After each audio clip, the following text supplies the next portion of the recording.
Hey folks, it's been a minute since I've done one of these. Welcome to Jason's Basic Computer Repair, Men's Hair Care, and Drinking Beer. Today's going to be a little bit shorter one.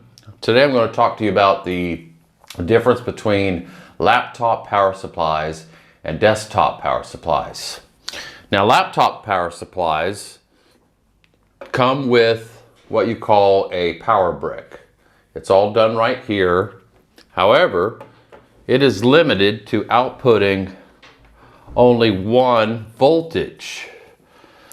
So let's take a look at the other camera and let's see what that voltage is. And I am reading, whoops,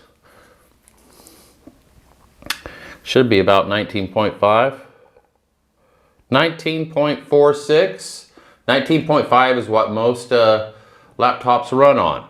Okay, that's the voltage that you get from that power brick, from this. All right, which is why on a laptop computer you need all these coils and MOSFETs all over the system. Or if I can see better here, most of this is power rail delivery. And a problem with that is that it gets hot, it's in a small place, and most of the things that go wrong with a laptop have something to do with this. Okay?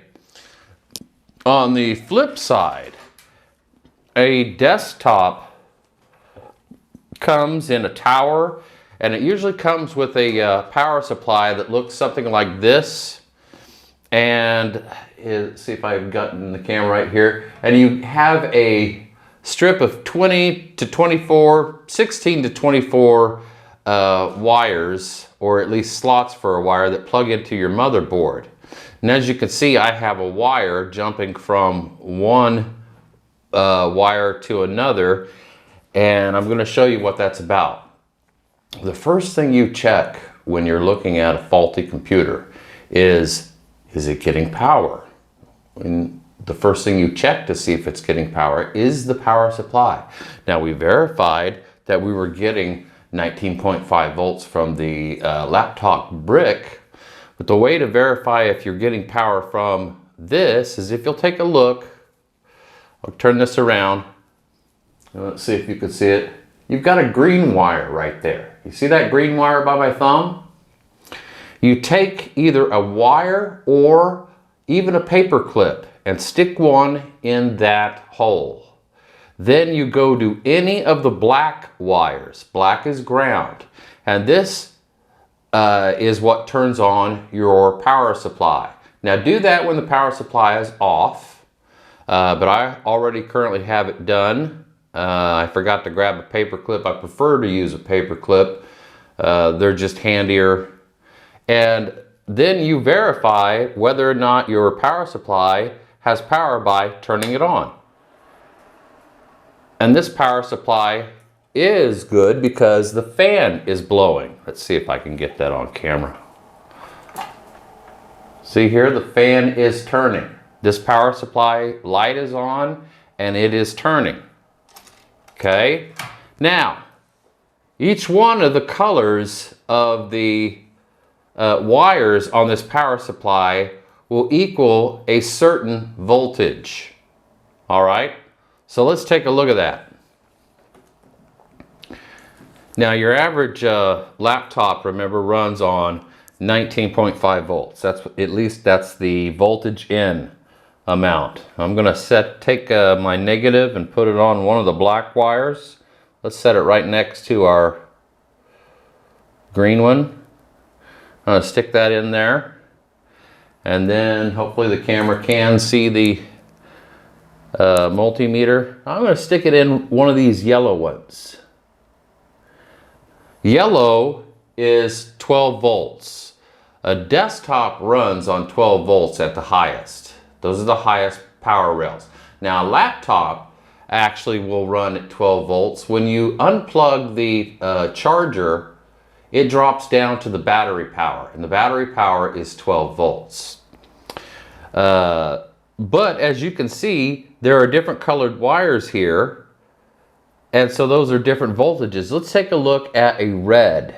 See how many volts a red is. And we've got a red right here. So I'm going to stick right in there. Our red wires are 5 volts. Okay. Then our orange wires are 3.3. So a desktop has an advantage. It already has a power supply that breaks up all these different voltages. These MOSFETs are not getting hot.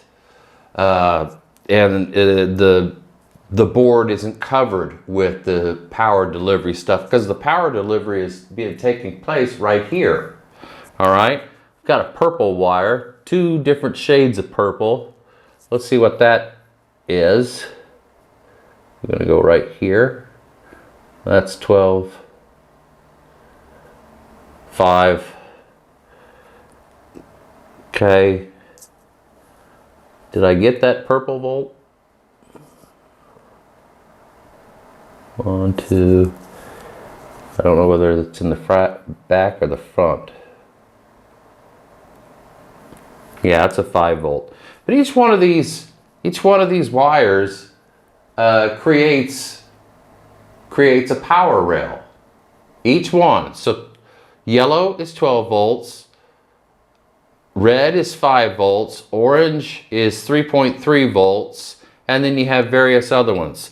So the nice thing about a desktop is, number one, you've got this big power supply supplying your power. It also has a fan on itself. And if you'll take a look at your average desktop motherboard, it is not littered with MOSFETs and coils. The most are up here by the CPU. So because the CPU, remember, is power hungry. It wants a lot of amps. But then you look at the rest of the board, well, I can only see 2 others. You've got one here for the chipset and one over here for you've got one up here at the RAM. Okay? All right, one up here at the RAM. All right? Otherwise, this takes care of the power. Guys, the most reason why you're going to have to fix something on a laptop is because of the power delivery system. And it's cramped into a tiny little space in that laptop case. Okay, most of this, what you're looking at, is power delivery. And it's only got this tiny little fan. And because of that, a lot of heat is generated. And that's why most of your repairs are going to be a laptop rather than a desktop. Guys, I wanted to point it out this week that I did finally find an mostly oil-based pomade. This says grease pomade. Now there is some water and alcohol in this, but I'm getting closer to pure oil-based pomade. My hair is standing tall. Guys, I do appreciate you watching, and we'll see you next time.